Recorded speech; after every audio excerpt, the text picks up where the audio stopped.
Paul Zelizer. Today's guest is one of the first business coaches to focus on the needs of social entrepreneurs and impact founders. He's also the host of one of the world's longest-running social entrepreneur podcasts, Awarepreneurs. He'll share insights about his work and his superpower. I'm your host, Devin Thorpe. Welcome to the Superpowers for Good show, where we empower you. Paul, thank you so much for joining me for this conversation. It's just a delight to connect. Thanks for having me. And thanks for this work you've been doing for a really long time, Devin. I know what it takes to keep a show going, and just a big bow to you. It takes a lot of work and audience. I hope you appreciate how much work it takes. Well, thank you. You're very kind to point that out. Yeah, I've been doing this now for a decade, and 1,500 episodes under my belt. It's been a lot of work, but what a joy. And I think you can relate to this, can't you? You host the Awarepreneurs podcast, and you've done hundreds of episodes, what, 500 or 600 now? And about 285. So I'm only like 20% of where you are, Devin. So I've only done 20% of the work. So I can bow your direction in an informed way. but I think, you were kind to have me on your show recently, and I'm so grateful. It was a delight. You're a fabulous host. But I think you can relate to this. Maybe you do it better than I do, I think, which is to say you connect with your guests. And the people you have on are amazing people. And that's what I've experienced, right? I'm always talking to people like you, and it is just a joy. I can't wait for the next recording session. It's just really a delight. It's such a great, it's almost like an unfair advantage when you're a podcast host like you and I are, Devin. So, I have an episode in the can from somebody who just won a Fast Company Award #4 in their space in the CSR, in an impact space. And somebody else just pitched me today, and they have a social enterprise, 700 people in 2 years, from concept to 700. And how did they do that? I get to ask them questions. How did they fund it? What were their marketing strategies? Like, when you have hundreds of conversations with some of the smartest social enterprise leaders on the planet, you learn a thing or two. So it's a bit of an unfair advantage, and it's also a lot of work, right? Yeah.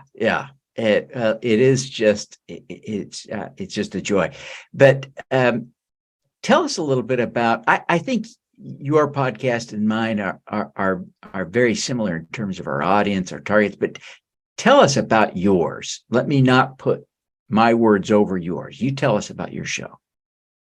Yeah. So if anybody knows Guy Raz's podcast, How I Built This, which is just a fabulous podcast. If you don't, the short version is he interviews really well-known people about, they might be a filmmaker who makes a powerful documentary, or an entrepreneur or an author. And the whole premise is how I built this. But he really unpacks it with like a little bit of backstory, and then like, what is the thing and how did they come up with the idea, and really digging into the details of how I built it, right? So I like to think about Awarepreneurs as the how I built this of social entrepreneurship. We do deep dive interviews, usually 50, 55 minutes, and we go into a lot more nuance about how did somebody, what was their startup funding? What was their capital? What are their marketing strategies? Where have they pivoted along the way? Because maybe they thought they had product market fit, but then they didn't, right? Or COVID comes along, and how did you survive that? Or where were you 5 years ago or last year? And where are you going in 3 years? Really getting into the nuance of social enterprise, a little bit less cheerleader, rah, rah, rah. Social entrepreneurship is great, which it is, but I feel like that message is out a lot. What I wanted to do, it's what I do in my consulting as well, but especially in the podcast. So I wanted to get into the nuts and bolts of how to real world social enterprise leaders who are doing well at scale, how'd they get there, and share that and give it away for free. That's brilliant. It's brilliant. Well, it's an amazing show, and you're a fabulous host. Let's talk a little bit about your consulting, though. You alluded to this. Tell us about your consulting practice and who you're helping and how you're helping. Yeah, so this is still how I make the majority of my living. I do a bunch of different things just to kind of put it in context. I'm a scout for several climate and impact focused VC funds, and I get contracts. I just got word today. I got a contract to help a group of impact investors scale and grow and attract new members. So I do a bunch of different things, but the majority of how I earn my livelihood, Devin, is that I'm a consultant slash coach for founders. More traditionally, it's been startup founders, although more and more I'm getting into growth stage founders, which is really fun. They already have some momentum in revenue and they want to scale it. So I'm doing more of that. But it's really, basic business questions. Who's your ideal audience? How do we design a product that we really get that product market fit? Because once you have product market fit, your ride as a social entrepreneur is way better than somebody who doesn't have it. The simple version of product market fit, if anybody heard that and or hasn't heard it but doesn't know what it is, the simple way I describe it is your who your ideal client is, and your what, your product or your service. If you're on YouTube, you can see me doing this. If you're listening audio, I'm taking my fingers and intertwining the fingers of my right hand with the fingers of my left hand, where those two things come together as product market fit. And I see a lot of social entrepreneurs who have done a lot of work in their values and the impact they want to have. They might be a little fuzzier in who they want to help, but then they start to get really fuzzy. The level of clarity drops off in what they actually are bringing to market. And sometimes there's some assumptions that don't fit what people are looking to actually buy. And then you have a concept instead of a business. And that's a really stressful thing to lead when you have a great desire to make an impact to the world, but you're not bringing in revenue at the scale that you want to. And then there's all kinds of problems that come with that. So sometimes people hire me to not go there in the first place. Paul, I heard you can help with this. And sometimes people circle back around. Look, I've been in business 3 years or 5 years or 8 years, and I don't quite have that robust product market fit, Paul, and I heard you can help. So those are the kinds of issues I tend to work on. That is a great description of a problem. Now, I want to get into the weeds a little bit there because it is such, I think it is the fundamental problem all entrepreneurs face. And I think to some extent, nonprofit leaders, others face this kind of thing as well, right? Absolutely. There is some misalignment between what you're trying to do, what you want to do, how you want to help, and what the market wants to pay for. Yeah. So give us an example or two, anonymize them if you can, so you can give us some of the hard lessons. But let's give us some tips here based on your experience. A great example. I had the absolute pleasure interviewing the founder, Varshil Patel, of a wonderful social enterprise called Therapy Notebooks.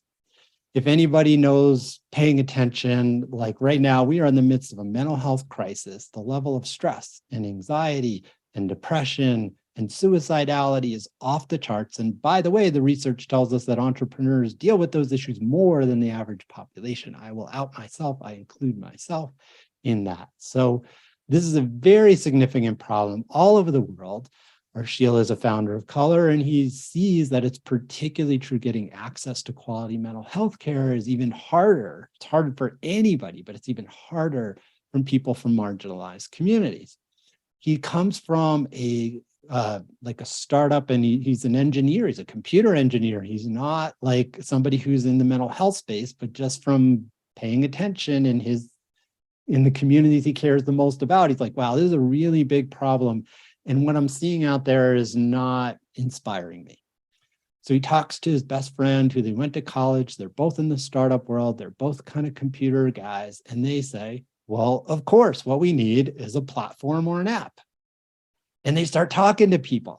And what they found is, yes, this is a huge problem. I mean, a huge problem, but no, I'm not going to use a platform or an app. I spend too much time looking at screens. This is what they did, over 50 market research interviews, and you can listen to the episode, but they spent a year just doing really deep market research. And even though the problem everybody agreed. Then they were like, well, we'll do like this cool kind of coffee shop slash therapy office kind of mashup and make it safer and cooler to go to therapy. But how do you scale that? That didn't work. So they went through several iterations, and ultimately it was talking through people. What they land on is, I think they're in the other room, but they landed on an analog journal. Totally surprised them. But when they were like, okay, what's needed and what's wanted, and they landed on a series right now. They're 18 months in. They've sold they have 200,000 plus customers in 18 months. And many of those customers have bought more than one of those journals. There's one for anxiety, one for depression, but they started by listening. They did very careful market research, and they knew there was an issue there and they wanted to help, but their immediate bias as computer people is we need a platform or an app. And people said, I'm going to wind up on Instagram or whatever. I spend too much time there already. But yes, and they made these gorgeous, really high quality, everything evidence-based, where you literally sit down and write in a journal. You're not on a screen. And that was an advantage to the people they wanted to help. And they've sold over 200,000 customers, many of them buying multiple journals in 18 months. So that was just a fabulous example who they knew their impact area, but they took the time to do the research to design something that really fit. They had that product market fit. And you can go take a look at what their products are, but you can get one of them I saw was $38 for I forget which journal it was, somewhere 33, 200,000 plus customers, more than that journal. You can do the math in your head. It's been a fabulous social enterprise. And part of the reason they've done so well is they really did a deep dive in that market research area. Now that is a really good, clear example. And it's so fascinating because it's hard to believe, being a bit of a tech guy myself, to think that what you would settle on, and I could see how difficult it would be to let the market guide you to It was so challenging. He's an a analog computer journal, guy. right? He's literally trained Yeah. to build platforms, and the market told him we don't want a platform. And that too much time on screen is actually already contributing to these mental health challenges. And to Yeah. his co-founder is no longer with the company, but to their credit, they listened, even though their Yeah. bias and their skill sets are confused. But you can imagine how challenging, but we build platforms. We know how to do that. Wait, you're telling me that you don't want that? And the honest answer was that's what their market was telling them. And they Yeah. listened. And I know so Yeah. many social entrepreneurs who either don't ask or they get feedback from the marketplace and their biases get in the way. And then it's 3 years and 5 years and the company really struggles. Yeah. Yeah. I hear you. And boy, I am susceptible to that. I got to tell you, yeah, that idea of wanting to persist in doing what I want to do instead of what the market wants. So that's a great lesson for me. I really feel that is highly relevant for me. Paul, you have been really successful, and you've done some amazing things. What is your superpower? The superpower that I think might be most useful to talk about for your audience, Devin, is I'm a super connector, right? So we were talking before we hit record, and the upcoming, Super Fun 23, Super right? Crowd 23. Super Yeah. Crowd 23. I'm dyslexic. I'm wait. Crowdfunding Super Crowd 23. There's a founder that I got to interview who's doing something really, really cool. And listeners, you should come to Super Crowd 23. It's going to be awesome. But I found out about him because of my podcast and got access to him. I actually know him from LinkedIn. I was like, oh my gosh, it's a founder of color doing something incredible in the crowdfunding space. And because I have a podcast, I could say, hey, would you come on my show? And on my show, I get to know people. And then I was like, is he the real deal? Because if he's the real deal, this is one of the most powerful stories in the crowdfunding space I've ever heard. It's the real deal. I did my work before the interview and during the interview and after. We've had a couple of touch points. I'm like, this guy is amazing. Devin, you should talk to him, sent an email, and very likely this person is going to be, featured in a great way at the event. that's just one example, but I do that over and over and over again, where people have come to trust me, even really, really busy people. So I oftentimes will reach out and say, do you want to talk to very skillful entrepreneurs with very busy schedules? Like, Paul, you don't need to ask. You know who I am. You know my values. You know my business. And you've just sent me so many incredible strategic partners, or people to co-market with, or whatever it is. I just am like, you two need to talk, and people get a lot of value out of that, and that's good for my brand as well. But that superpower of being a connector, rather than just trying to lead with, well, let me tell you about my services and how I can help you. I can do that. I have sales muscles, but I find that's an overly emphasized skill. What's more been helpful to me is to connect people and build ecosystems and help people find the resources that they need. And then they're like, Paul, tell me about your services again, because like, I know, I have a sense now who you know. And my sense is if I lean in for your consulting, not only do I get good consulting, but I also get access to your network. So it works for me, but more than that, it's really about being able to help people have great ideas scale by getting the resources that can help them plug into whole new networks that have bigger marketing platforms, more money, more investing possibilities, et cetera, et cetera. Well, that is a really powerful superpower, and clearly it helps other people. Can you think of a specific example when your introduction helped someone achieve something specific, some outcome derived, came from your introduction or your connection? Yeah, sure. So fairly recently, there's a entrepreneur, a founder of color, social entrepreneur, who's working to do a very, just one of the best redevelopment, economic redevelopment, and in a what we would call an opportunity zone. So if anybody doesn't know that language, opportunity zones are marginalized communities, oftentimes, not very, there's a lot of overlap between an opportunity zone and food deserts and, payday loans. You get a sense, maybe there's like, boarded up windows in certain neighborhoods, right? You get a sense of the kinds of places that get designated in opportunities, right? So a founder of color who's got a great economic development and affordable housing initiative in an opportunity zone. And he has a great idea, but he doesn't have as much access to investors who would understand what he was doing. And I was able to introduce him to somebody. The two of them went and talked, and the person I introduced him to is the leader of a very large impact network in the region that this founder lives in, and where the project is located. The two of them talked, they had a fabulous conversation, and it looks like they're going to sign a deal where some pretty exciting things are going to happen for that entrepreneur with a network that has a lot of resources. Let's just say that. Yeah, that's amazing. That's amazing. What a great story. Now, one of the realities is that for a lot of us, this idea of connecting people, making introductions is awkward and uncomfortable and kind of unnatural. And so we don't do it well.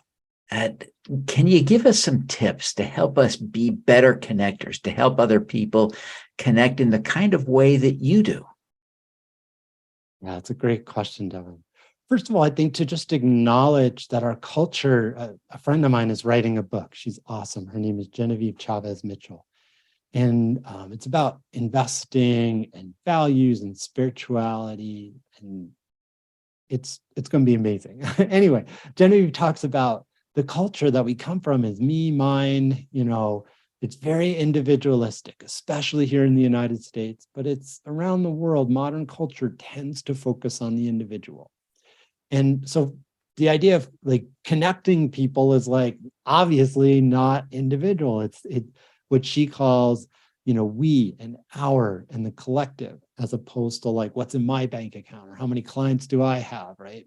So just acknowledge that the culture we're swimming in is not helping us build these muscles. And that's why it feels awkward, is because we don't, even though there's a ton of research about social capital and social networks and how much that contributes to entrepreneur success. If anybody needs help with that research, I'm happy to share that. But let's just say the research is off the charts about the difference between somebody who approaches business from that individualistic perspective compared to a relational intelligence and an ecosystem mindset. The person who has that mindset is going to do much better.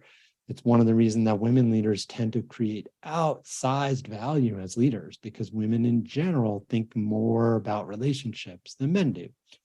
So there's a ton of research, but mostly we're not very good at it because the culture doesn't train us that way. So first of all, just acknowledge you're swimming in a soup of a very individualistic culture. Part of what's helped me is living in New Mexico. New Mexico is not like most of the rest of the US. I love living here, and I've had fabulous community organizers as mentors. 4 blocks from my house is Avenida de Cesar Chavez. Just to give you one little example, and he and the network of, farm worker and, people who care deeply about the Hispanic and Latinx communities have done a lot of work in my neighborhood. So I've just been swimming in a different ecosystem for a really long time, but just acknowledge that our culture isn't very good at it. So if it feels awkward, it's because that's not how we were trained. And it's okay that it feels awkward. Don't blame yourself. Just like, all right, I didn't learn this, so let me start to put more attention there, as opposed to like, I'm a horrible person, or I didn't get that gene and I can't do it. You can do it. All humans have this capacity to be relational. And we just got to kind of fire up those pathways in our nervous systems, as opposed to, I can't do that or I'm terrible at it. No, you just haven't practiced. It's time to practice. You got this. That's the first step. The second step is to really listen to what both somebody's values are, right? No, first of all, knowing my values, but also like, all right, Devin, we didn't know each other until fairly recently, Devin. You knew my brother. Like I kind of had some vague sense of what, but we didn't know each other. But in getting to have a few conversations, like I understand a little bit about, I'm listening to who is Devin, what is his values, and also what's the impact that you want to have. And you said like recently to me, I really am leaning into this crowdfunding and how it can help social entrepreneurs, particularly entrepreneurs who might not have had access to certain kinds of capital. Because if we look at the research, women founders and founders of color and other people who are coming from marginalized communities get less than 2%. It actually went down in 20. We went down from 2% in 2021 to like down to under 1% for founders of color in 2022. We got a lot of work to do, but crowdfunding is more equitable. And that's part of the reason you're passionate. How do I know? Because I'm listening in the conversation, both for your values and also for the impact you want to have. And there's just a way I've learned to kind of store that away. Some people will use a CRM. I don't. A CRM is a customer relationship managing tool. Salesforce is a very popular. There's gazillions of them. You can put that in, but I just have built that muscle over 30 years with great mentors who are awesome community organizers and taught me how to do it. And I'm like, all right, Devin, here's what he's all about, right? Crowdfunding and equity. And you seem like a really relational guy. So when somebody comes along, crowdfunding, equity, relational, human, introduce them to Devin, right? It just like triggers a little toggle in my nervous system. These two people need to talk. And that's just something that I've built by listening for many years to values and impact and who else shares that. And then if there's an openness to introduce those folks. So there's a lot more I could say, but that gives you some idea how to get started.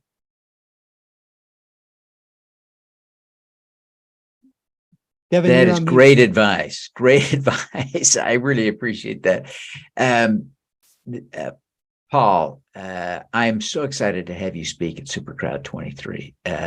Your insights are invaluable. Just what you shared today about product market fit, about connecting, just profound insights. And so I'm excited to share some of that with the community at SuperCrowd 23. It'll be a great way for people to connect with you in a more personal way than on a podcast. And so I hope lots of people will join to hear you. I appreciate your enthusiasm I truly believe this is going to be a great event. It'll be helpful to a lot of people.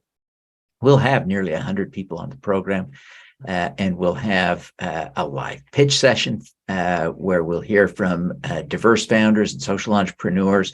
We're giving away money.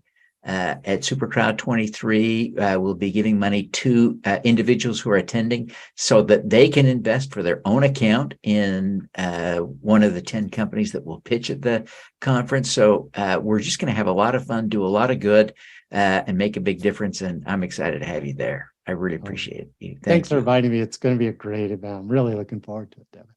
Well, thank you.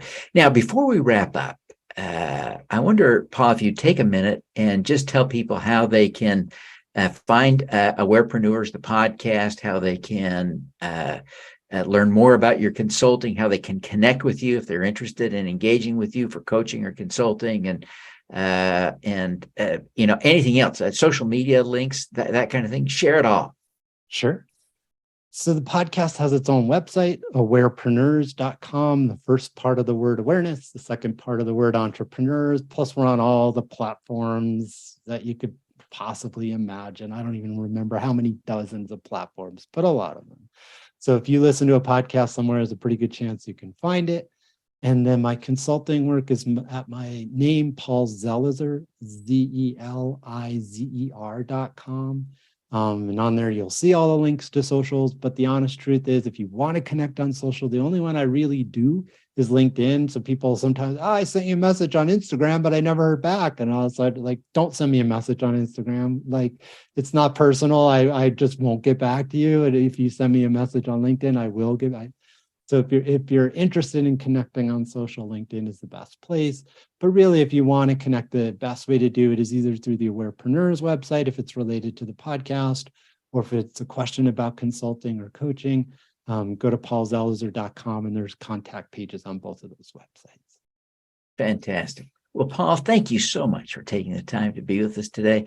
You're doing such great work. We want to see you thrive and prosper, continue to help people make a difference in the world. I just think about the impact you're having, the difference you're making for entrepreneurs, and want to see you succeed so they succeed. So we wish you every success.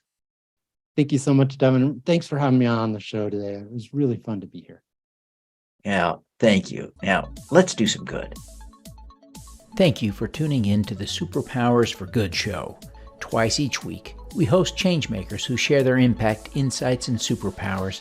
Don't miss another episode. Subscribe today at superpowersforgood.com. That's superpowers, 4, good.com. Be super empowered. Get your copy of the book, Superpowers for Good, as an ebook, audiobook, paperback, or hardcover edition via your favorite online retailer.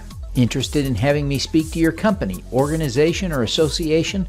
Visit devinthorpe.com. Then let's talk. Now, keep using your superpowers for good.